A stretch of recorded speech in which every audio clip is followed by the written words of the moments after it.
에서는 살펴주시고 또 항상 임마누엘의 은혜로 함께하여 주시오니 감사를 드립니다. 내일의 일을 우리가 오늘 알지 못하기에 그래서 항상 오늘 지금 이 순간 우리에게 필요한 것이 하나님의 은혜라는 것을 또 깨닫습니다. 그러므로 그 하나님의 은혜를 또 오늘도 구하며 이 자리에 나아갑니다. 항상 아버지 뜻대로 산다고 하지만은 때로 무너지고 때로 깨어지고 때로 어쩔 때는 말씀을 부정하기까지 하면서 아버지 하나님 앞에 죄의 잔을 또 진노의 잔을 쌓을 때도 있습니다. 그럴 때마다 참 연약한 이 육신을 가지고 살아간다라는 것이 얼마나 힘들고 얼마나 고통스러운가라는 것을 깨닫습니다. 그러한 삶 가운데 우리가 왜 예수 그리스도가 우리에게 필요하며 예수 그리스도의 십자가의 죽으심이 왜 아버지 하나님의 나에게 필요한가라는 것을 깨닫게 하여 주시기를 원합니다. 그것이 깨달아질 때 비로소 아버지 안에 우리는 아버지 하나님 앞에 나는 죄인입니다라는 고백을 할 수 있사오니 하나님 그 예수 그리스도의 십자가를 바라보면서 오늘 이 시간 우리가 고백합니다. 하나님, 나는 죄인입니다. 그러나 죄인된 나를, 죄인된 우리를 우리 아버지 하나님께서는 또 붙드시고 또 인도해 주심을 또 이 한 시간에 분명히 믿습니다. 우리가 죄의 고백을 통하여서 하나님 앞에 나아갈 때 그 하나님의 은혜가 우리를 덮으며 그 하나님의 사랑이 우리를 세워주심을 분명히 믿습니다. 하나님, 오늘도 이 드려지는 예배 가운데 우리가 그 은혜를 깨닫고 그 사랑을 바란다면 우리가 분주한 모든 것들을 내려놓게 하여 주시고 오직 예배에 집중하며 하나님 가운데 말씀 가운데 나아가는 시간 되게 하여 주시옵소서. 세상에 그 어떤 것보다 예배보다 앞설 수 없으며 그 어떠한 사람보다 우리 하나님 앞설 수 없음을 결코 잊지 않도록 인도하여 주셔서 우리가 모든 것을 다 내려놓는다 할지라도 아버지 하나님 오로지 그 하나님의 은혜를 구하며 또 오늘도 이 예배 자리에 나아가는 우리 모두가 되게 하여 주시옵소서. 하나님 이 한 시간에도 우리가 간절히 기도하고 중보하기를 원하는 것은 아버지 이 나라 이 민족을 하나님 지켜주시며 이 땅의 교회를 하나님 붙들어 주시옵소서. 특별히 내일 모레는 대통령 선거가 있는 날입니다. 하나님 참으로 이 땅에 너무나도 심한 갈등과 분열들이 있습니다. 이제 이 모든 갈등과 분열들을 치료하며 아버지 하나님의 무너진 모든 나라의 경제를 세우며 모든 갈등들을 회복시킬 수 있는 하나님의 사람을 하나님께서 세우시고 아버지의 뜻 가운데 하나님을 경외하며 아버지 하나님의 백성을 섬길 줄 아는 아버지 하나님의 사람을 하나님께서 세워주시기를 원합니다. 모든 것 가운데 아버지의 뜻을 이루시고 말씀하셨던 것처럼 아버지 하나님을 섬기는 나라는 결코 망하지 아니함을 우리가 잊지 않도록 도와주시옵소서.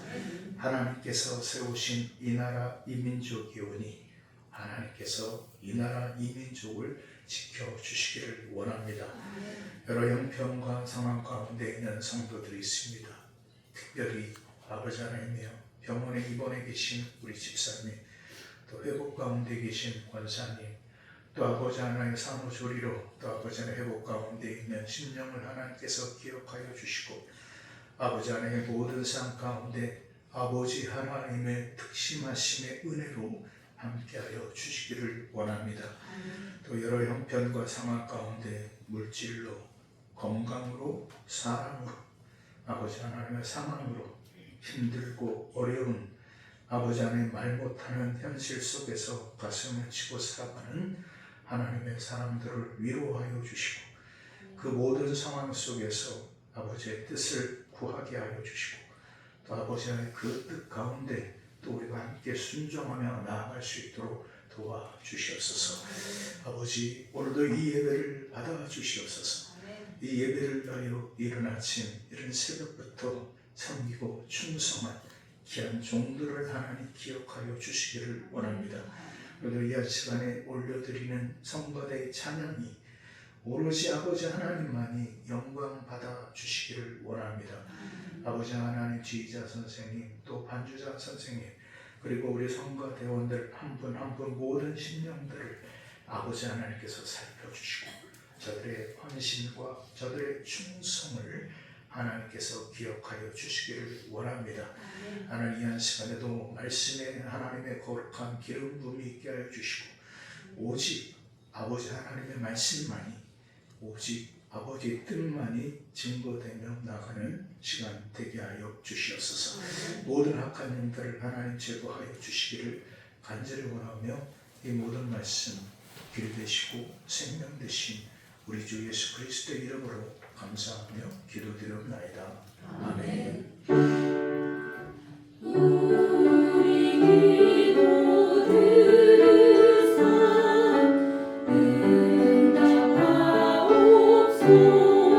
응답하옵소서. 주의 손을 펼치사 응답하소서.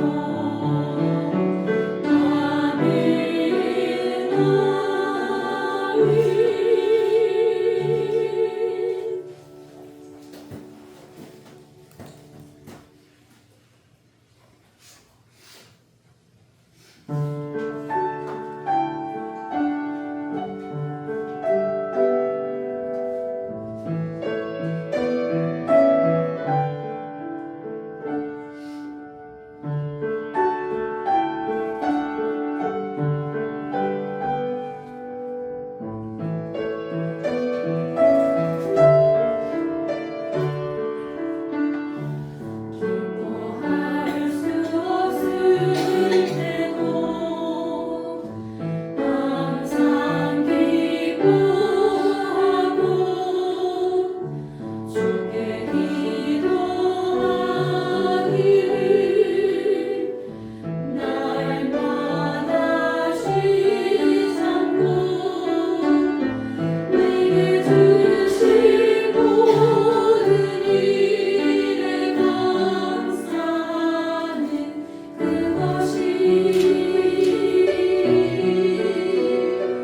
그것이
하나님의 말씀 히브리서 신약성경 히브리서 4장 12절에서 13절입니다. 제가 가지고 있는 성경으로는 357줄 히브리서 4장 12절에서 13절 말씀 함께 봉독합니다. 하나님의 말씀은 살아있고 활력이 있어 좌우의 날에서 어떤 검보다도 예리하여 혼과 영과 및 관절과 골수를 찔러 쪼개기까지 하며 또 마음의 생각과 뜻을 판단하니 지으신 것이 하나도 그 앞에 나타나지 않음이 없고 우리의 결산을 받으실 이의 눈앞에 만물이 벌거벗은 것 같이 드러나느니라. 아멘. 할렐루야. 우리 한번 앞뒤 좌우 옆 사람을 인사하겠습니다. 잘 오셨습니다.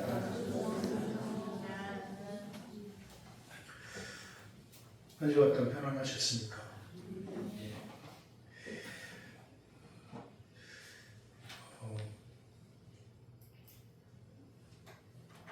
여러분이 저 포함입니다. 우리가 살아계신 하나님을 우리가 믿습니까? 네. 제가 지금까지 오면서 가장 큰 제 삶 속의 고민과 갈등은 솔직하게 살아계신 하나님을 믿는 것이었습니다. 네. 믿는 척은 못하겠더라고요.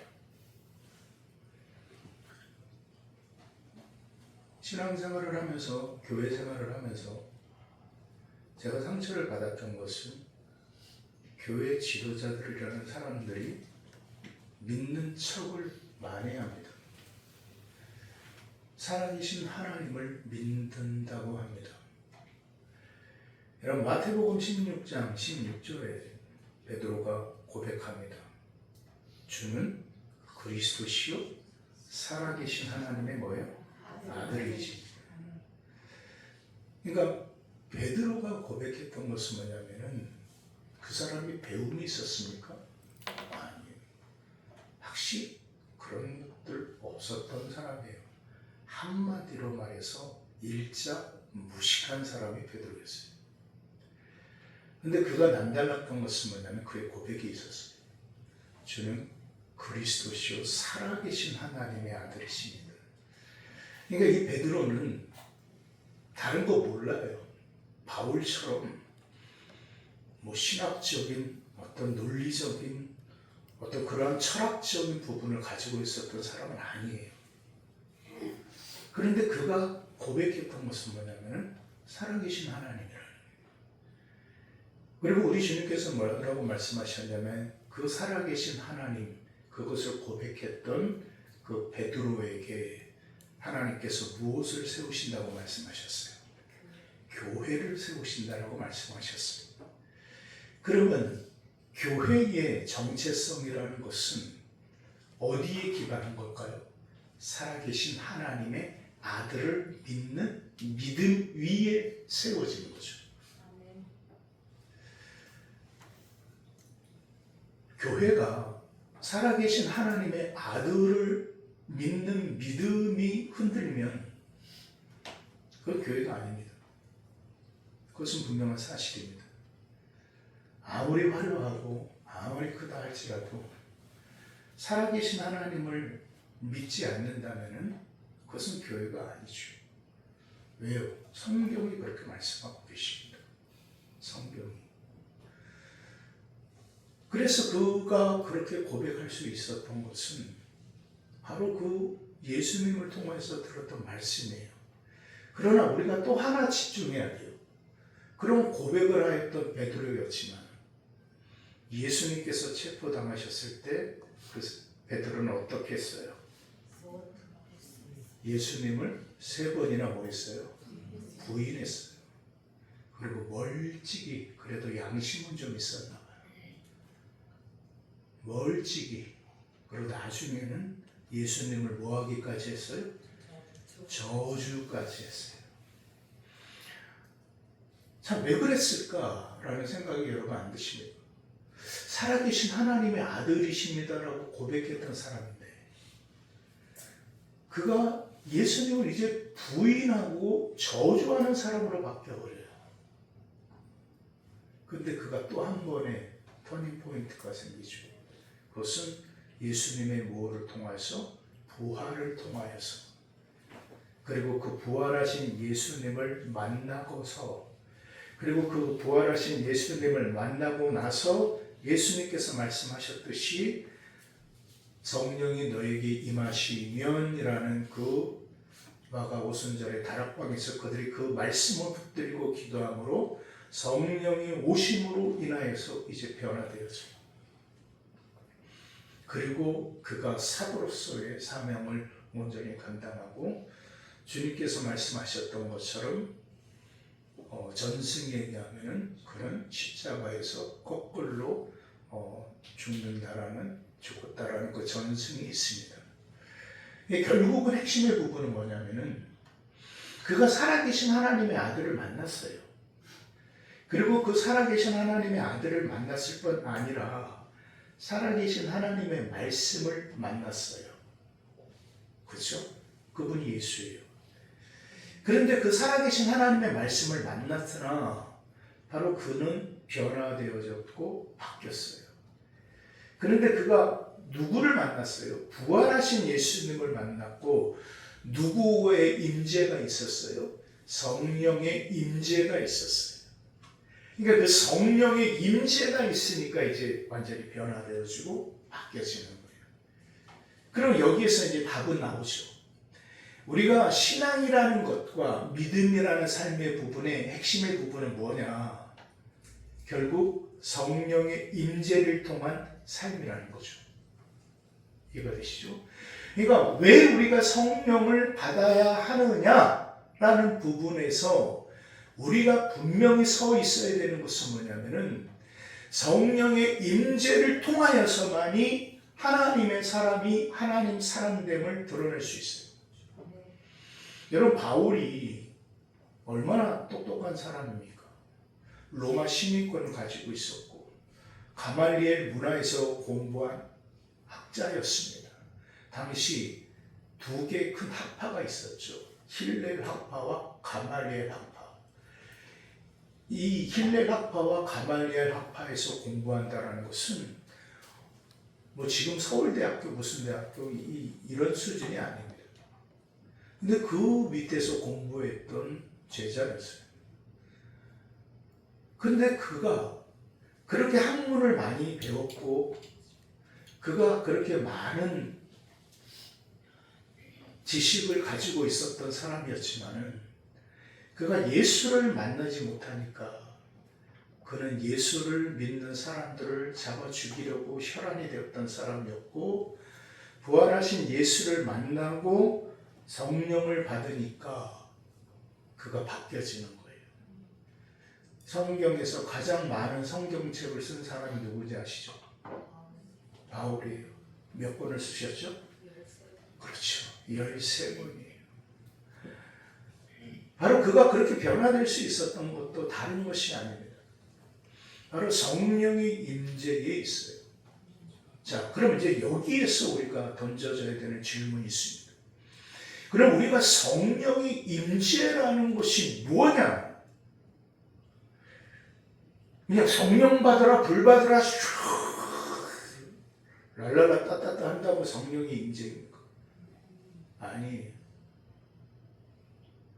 그럼 도대체 성령의 임재가 뭔가? 근데 우리는 자꾸만 그런 식으로 생각을 해요. 성령 받아야 됩니다. 근데 저번에 한번 말씀드렸죠.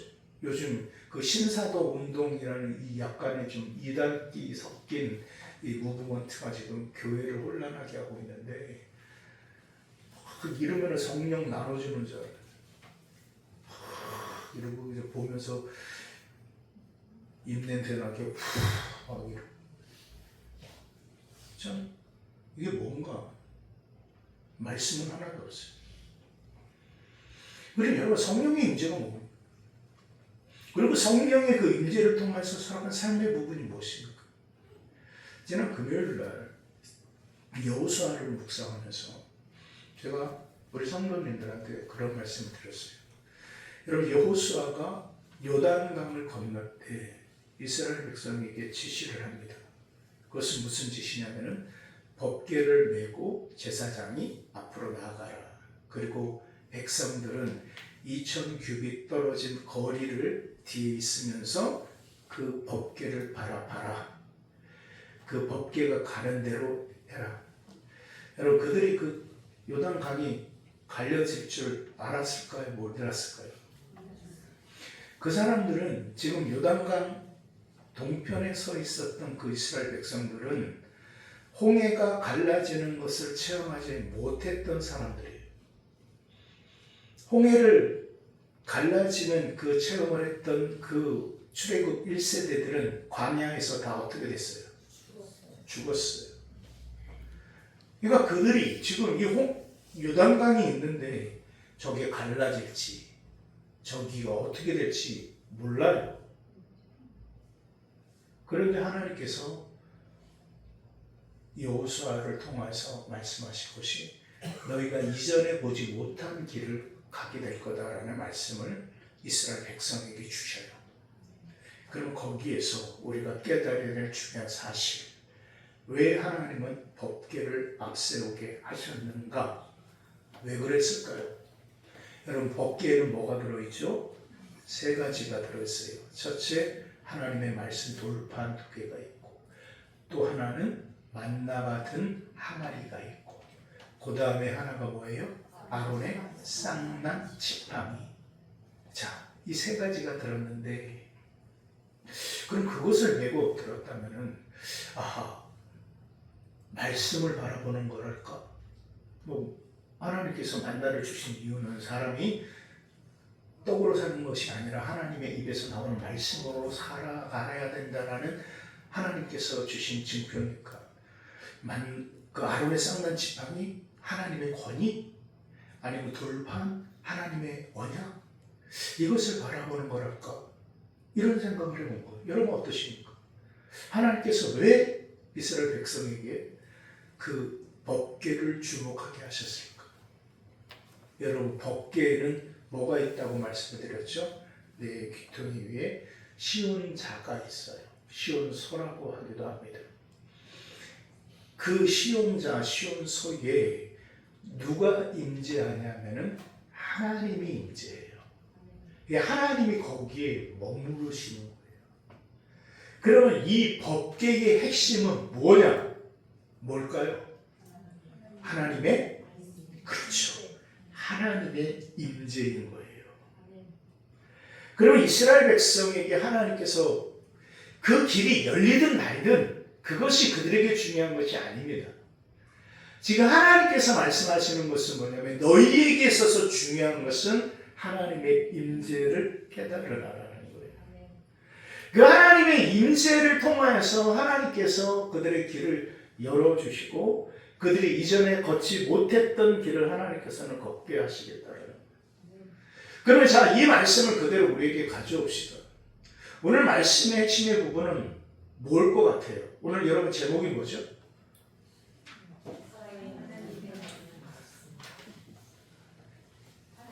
살아있는. 여러분 우리가 여기서 기억할 중요한 것이 뭐냐면 우리는, 여러분 제가 한 주간 동안 말씀을 묵상하면서 하나님께서 제게 주신 은혜가 뭐였냐면은 기록된 말씀과 살아있는 말씀에 대한 부분이에요. 십계명 돌판 2개는 무슨 말씀이에요? 기록된 말씀이에요. 우리가 가지고 있는 이 말씀 또한 뭐한 말씀이에요? 기록된 말씀이에요. 근데 이 말씀이 중요하냐? 아니더라는 거죠. 이 기록된 말씀이 중요한 것이 아니라 살아있는 말씀이 중요한 거예요. 이 살아있는 말씀이라는 것은 뭐냐? 지금 이 순간에 살아있어서 나에게 저와 여러분에게 영향을 미치는 하나님의 말씀이라는 거예요. 여러분, 예레미야 31장에 보면은 하나님께서 이스라엘 백성에게 예레미야를 통해서 말씀하신 중요한 부분이 있어요. 그것이 뭐냐면 새 언약이라는 거예요. 그러면 새 언약이면은 무슨 언약이 있었을까요? 옛 언약도 있죠. 우리가 구약을 영어로 뭐라고 얘기하는 죄송합니다. 올드 테스터먼트라고 해요. 테스터먼트가 무슨 뜻이냐면은 언약이라는 뜻이에요. 언약, 계약, 언약, 하나님의 언약. 그러면 올드 테스타먼트는 무슨 뜻일까요? 늙은 언약. 그러니까 옛 언약인 거예요. 그러면 신약은 무슨 테스타먼트가 될까요? 뉴, 무슨 언약이에요? 새로운 신 언약인 거예요. 그런데 자, 하나님께서 예레미야에게 말씀하신 것이 니들이 그 언약을, 옛 언약을 하도 지키지 아니하니까 그 옛 언약을 하나님께서 이제 뭐라고 말씀하셨냐면은 너희들의 마음속에 기록하시겠다라는 거예요. 우리의 마음속에 기록하시겠다라는 거예요. 그러니까 이제 이 종이에 돌판에 기록된 하나님의 말씀이 아니라 누구 안에 기록된? 우리 마음 안에 기록된 말씀이라는 거예요. 그러면 저와 여러분 안에 기록된 말씀은 저와 여러분이 살아있고 호흡하면은 이 말씀 또한 뭐 할까요? 살아있는 거죠. 그런데 이것이 어떻게 저와 여러분의 마음속에 기록되어지느냐라는 거예요. 결국 성경에서 살아있는 하나님의 말씀, 오늘 핵심의 말씀은 사실 이거예요. 이 살아있는 이 하나님의 말씀이 그럼 어떻게 우리 마음에, 우리 심령 가운데 새겨질 수 있느냐라는 거예요. 거기에서 이제 중요한 것이 하나님의 임재인 거예요. 이해가 되시죠? 바로 그 하나님의 임재가 그럼 우리 안에 어떻게 이루어지느냐? 바로 성령의 임재를 통하여서 말씀 자체가 우리 안에 임하는 거예요. 그것이 이제 살아있는 하나님의 말씀이고요. 그러므로 우리는 기록된 말씀을 믿는 것이 아닙니다. 우리는 기록된 말씀을 통해서 살아가는 자들이 아니라 우리 안에 하나님의 임재를 통하여서 나와 함께 살아계시는 살아있는 그 말씀으로 살아가는 삶, 그것이 하나님의 사람의 삶이라는 것을 우리는 분명히 기억해야 될 줄 믿습니다. 그렇기 때문에 우리는 살아있는 하나님을 믿는다라는 것은 다른 것으로 이해되는 것이 아니라 내 안에 성령의 임재를 통하여 그 성령이 체험되어지니까 비로소 살아계신 하나님을 믿게 되더라라는 거죠. 제가 서두에 말씀드렸어요. 제가 정말 힘들었던 것은 살아계신 하나님을 믿는다는 거였어요. 근데 그 성령의 체험이 제 안에 이루어지니까 비로소 고백되어지는 거예요. 살아계신 하나님. 그리고 그 살아계신 하나님이 내 안에 말씀의 영으로 함께하여 주시니까 그 말씀을 통하여서 살아가는 삶의 부분이 우리 안에, 내 안에 이루어지더라는 거죠. 결국 우리가 살아계신 하나님의 아들을 믿는다는 것은 다른 것이 아니에요. 바로 하나님의 임재의 그 체험의 부분이 우리 안에 있어요. 이스라엘 백성에게 하나님께서 요단강을 건널 때 왜 그 법궤를 주목하게 하셨는가? 그것은 다른 것이 아니라 그 하나님의 임재 가운데, 즉 하나님이 그 이스라엘 백성과 함께 하심으로 너의 가는 모든 길 하나하나를 너희 하나님께서 인도해 나아가실 거라는 사실. 그래서 그 하나님께서 너희와 함께 하신다는 것에 대한 증거로, 증표로 저와 여러분에게 주신 것이 아들을 낳으리니 그 이름을 뭐라 하라? 임마누엘이라 하리라. 임마누엘의 뜻이 뭐죠? 하나님이 우리와 함께 계십니다.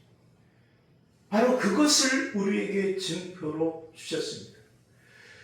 그러므로 이제 우리가 하는 말은 육신의 말이 아닙니다.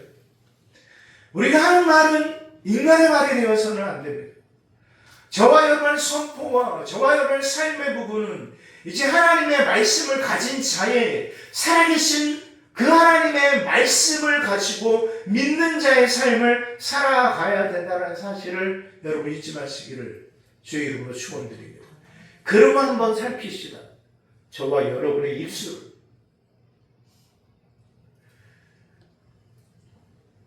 민수기 14장 28절의 말씀이죠. 하나님께서 말씀하신 것이 뭐냐면은 너희 말이 내 귀에 들린 대로 내가 행하리니. 이게 하나님의 말씀이었어요. 이스라엘 백성은 하나님의 백성이란 말이에요. 그리고 하나님의 임재를 통하여서 그들에게 보여주셨단 말이에요. 그럼 그들의 말은 달라야 되고 그들의 삶은 달라야 돼요. 저와 여러분의 살아계신 하나님을 믿어요. 그 살아계신 하나님의 말씀의 임재가 우리 안에 있어요. 그러면 저와 여러분의 삶의 부분이 달라야 돼요. 근데 저는 젊었을 때 저 자신을 살피지 못하며 그냥 남만 살피는 거예요. 교회 지도자들 보면서 어떻게 목사님이, 어떻게 장로님이, 어떻게 권사님이, 집사님이 저렇게 사실까라는 그런 것들만 보다 보니까 정작 제 자신을 살피지 못했어요.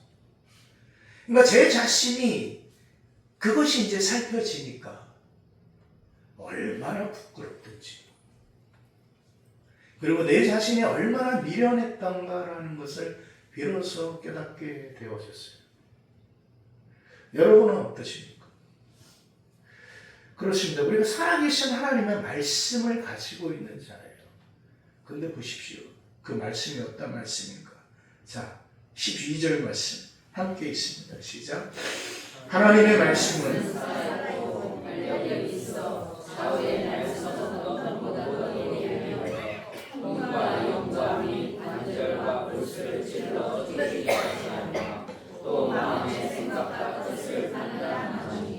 한마디로 말씀드려서 저와 여러분을 다 도려낸다라는 거예요.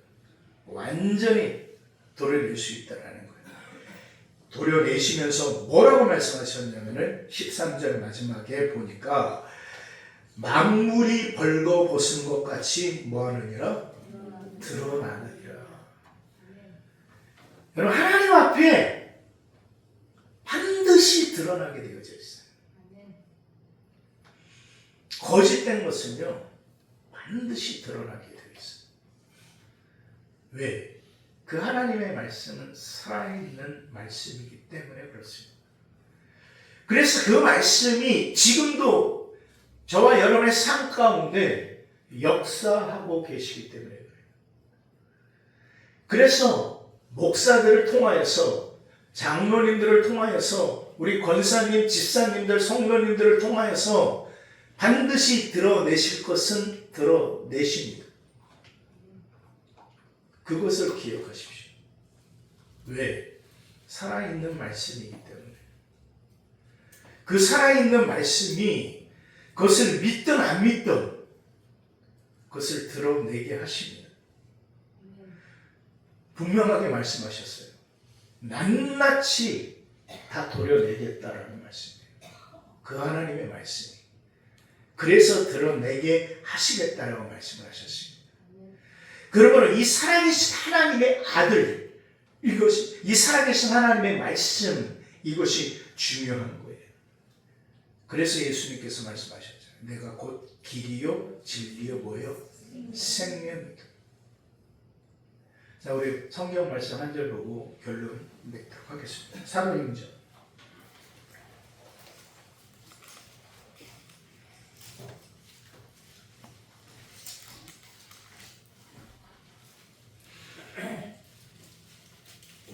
사도행전 7장을 펴십시오. 이게 스데반의 설교인데 그 하나님의 말씀을 어떻게 선포하고 있는가? 어떻게 소개하고 있는가? 자, 38절 말씀이에요. 38절. 다 찾으셔서 함께 있습니다. 시작. 신의 산에서 말하던 그 천사와 우리 조상들과 함께 광야 교회에 있었고 또 살아있는 말씀을 받아 우리에게 주던 자가 이 사람이라. 아멘. 여기서 예수가 누구냐라는 것을 스데반이 뭐라고 선포하냐면은 살아있는 말씀을 받아 우리에게 뭐예요? 주던 자예요. 근데 보세요. 지금 이 스데반이 설교하고 있는 이 시대의 주단자가 아니라 성경은 뭐라고 말씀하셨냐면 38절에 신의 산에서 말하던 그 천사와 우리 조상들과 함께 어디에 있었어요? 광야 교회에. 즉 이스라엘 백성이 40년의 광야 생활 동안에 그럼 누가 함께 하고 있었던 거예요? 예수님이 함께 하고 있어요. 왜 말씀하신 여기 나와 있잖아요. 그러니까 예수님이 함께 하신 거예요. 그럼 예수님의 그 이스라엘 백성과 함께 하신 것은 예수님의 임재가 그 백성 가운데 머물렀다는 것이고, 그리고 거기에서 하나님께서는 무엇을 주셨어요? 살아있는 말씀을 주신 거예요. 살아있는 말씀을.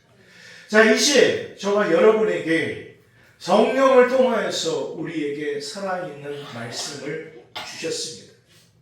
그러면 이 말씀을 주셨으면 이 말씀대로 오늘 말씀하셨던 것처럼 뭐예요? 살아야죠. 정말 살아야 되지 않겠습니까? 요한복음 18장 47절의 말씀은 하나님께 속한 자는 하나님의 말씀을 듣습니다. 그것은 정확한 말씀입니다. 그리고 주님께서 말씀하셨던 것이 너희가 하나님의 말씀을 듣지 아니하면, 이게 참 두려운 말씀이에요. 너희가 하나님의 말씀을 듣지 아니하면 너희는 하나님께 속한 자가 아니다 라고 말씀하십니다. 자, 그래서 믿음은 어디서 나옵니까? 들음에서 나옵니다. 들음은 무엇으로 말미암습니까? 그리스도의 말씀으로 말미암습니다. 그렇기 때문에 우리는 살아계신 말씀을 통해서 살아가는 하나님의 사람들이라는 사실을 여러분 잊지 마시기를 주의 이름으로 축원을 드립니다. 저와 여러분의 입술이 달라지기를 원합니다. 저와 여러분의 입술이 달라짐으로 저와 여러분의 삶의 목적이 달라지기를 원합니다. 그 삶의 목적이 달라짐으로 삶의 가치가 바뀌어지며, 그 삶의 가치가 바뀌어짐으로 삶의 행동들이 변화되어지는 하나님의 사람, 살아계신 하나님의 말씀을 붙들고 살아가는 하나님의 사람들의 삶이 되어지시기를 주의 이름으로 축원드립니다. 기도하겠습니다.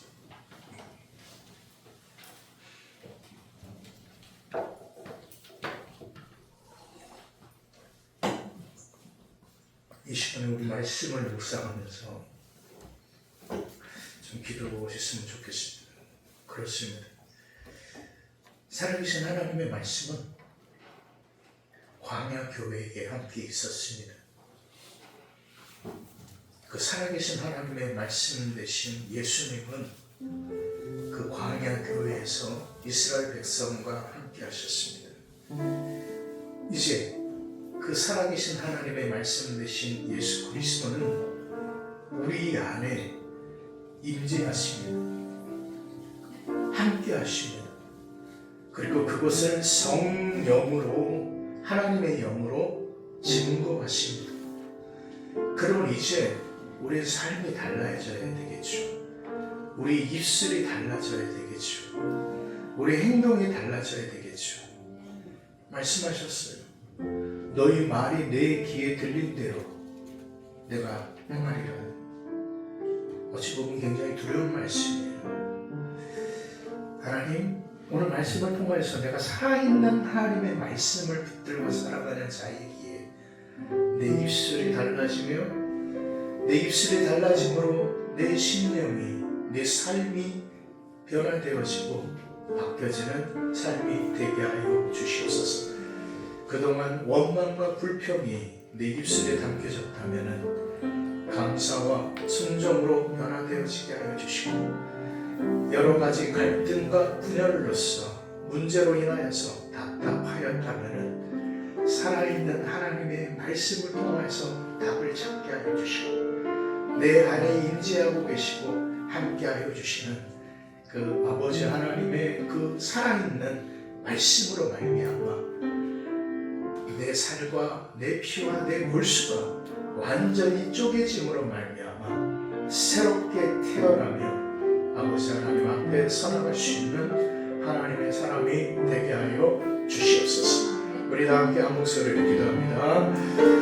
살아계신 아버지 하나님의 하신 사랑과 은혜를 참으로 감사히 드립니다. 오늘 아버지 하나님께서 우리를 불러주시고 아버지 인도하여 주시니 감사합니다. 아버지, 오늘 우리가 깨닫습니다. 우리가 살아있는 하나님의 말씀을 믿습니다. 그 살아계신 하나님의 아버지 하나님의 말씀을 우리가 붙들고 나아갑니다. 아버지 하나님 함께하여 주시며 아버지 인도하여 주시옵소서. 우리의 입술이 변화되어지게 하시고 우리의 심령이 바뀌어지게 하여 주시고 삶의 목적과 삶의 가치가 변화되어질 수 있도록 인도하여 주시옵소서. 하나님의 살아있는 말씀을 가진 자로서 그것을 예수께서 우리에게 직접 주셨사오니 아버지 하나님 그 주신 하나님의 말씀을 가지고 살아갈 수 있는 우리 사랑을 모든 믿음의 권속들 될 수 있도록 주님 인도하여 주시옵소서. 하나님 도와주시옵소서. 아버지, 우리는 살아계신 하나님의 말씀을 가진 자임을 깨닫습니다. 그러므로 그 살아계신 하나님의 말씀은 나를 인도하시며 우리 교회를 이끌어 나가시는 줄 분명히 믿습니다. 그러므로 우리 입술이 변화되어지며 우리 심령이 바뀌어지게 하여 주시고, 그러므로 우리 삶의 모든 목적과 가치들이 바뀌어질 수 있도록 하나님 도와주시옵소서. 우리가 많이 힘들고 많이 버겁고 어렵다 할지라도 많은 갈등과 고민들이 나를 지배하고 다스린다 할지라도 그 모든 것에 대한 분명한 분별력을 갖게 하여 주시고, 그래서 그 안에서 하나님의 선하신 뜻이 무엇인지를 함께 깨닫고 나갈 수 있는 우리 하나님의 모든 믿음의 성도들 되게 하여 주시옵소서. 예수님의 이름으로 기도합니다. 아멘. 찬송가 586장 부르면서 본문하는 시간 갖도록 하겠습니다.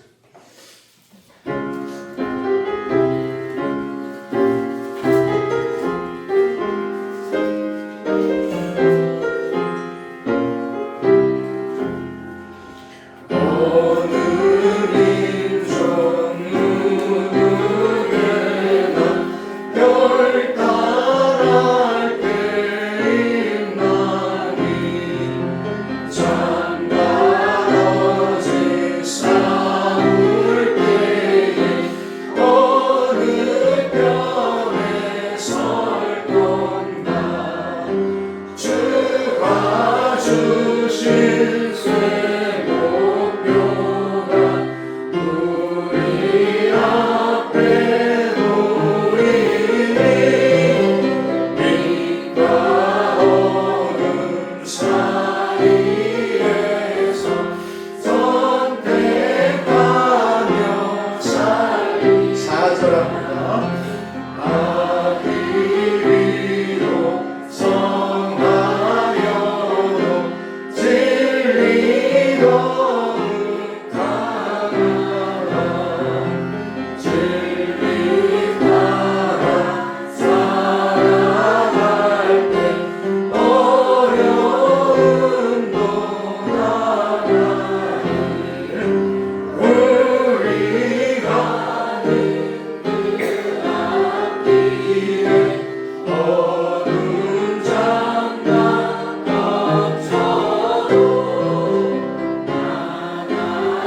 우리는 감사하는 마음으로 이 예배를 하나님 앞에 드립니다.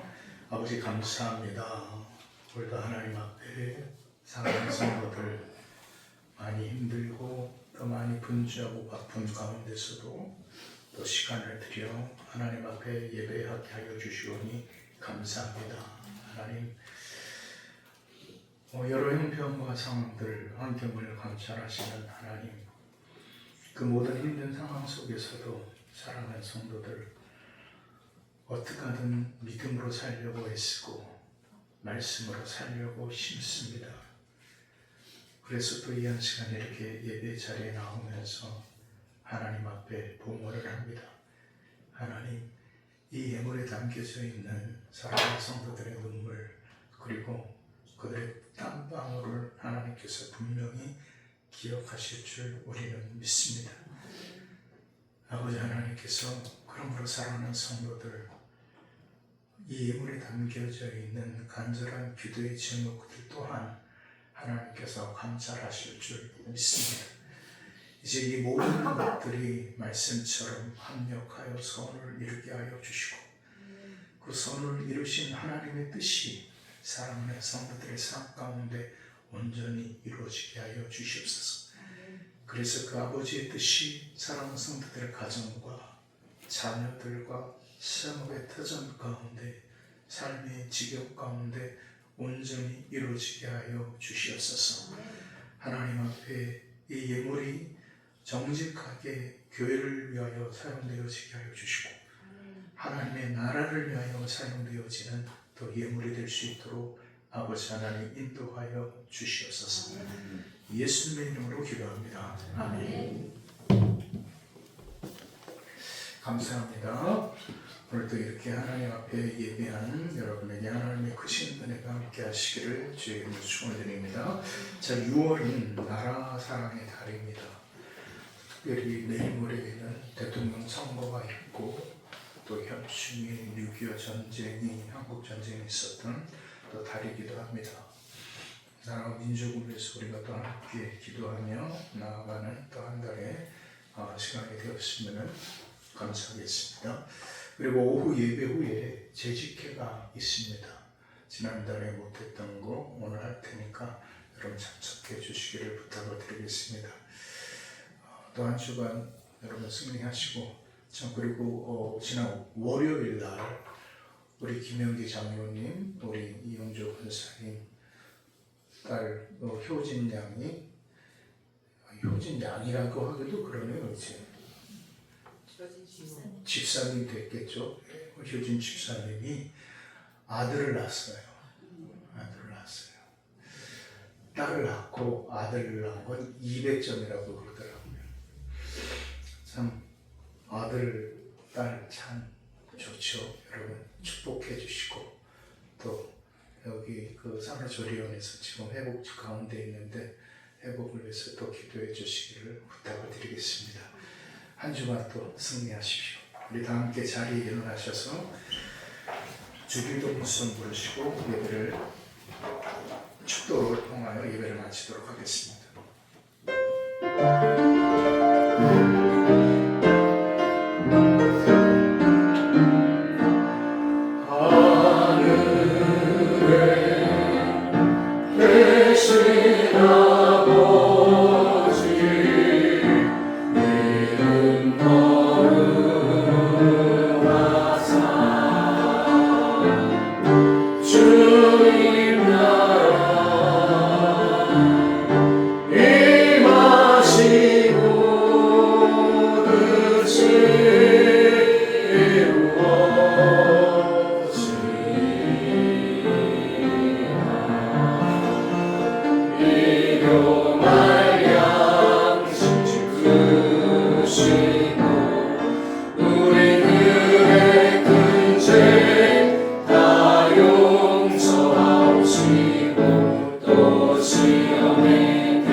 여호와는 그의 얼굴을 내게 비추사 은혜 베푸시기를 원하며 여호와는 그의 얼굴을 내게로 향하여 드사 평강 주시기를 원하노라.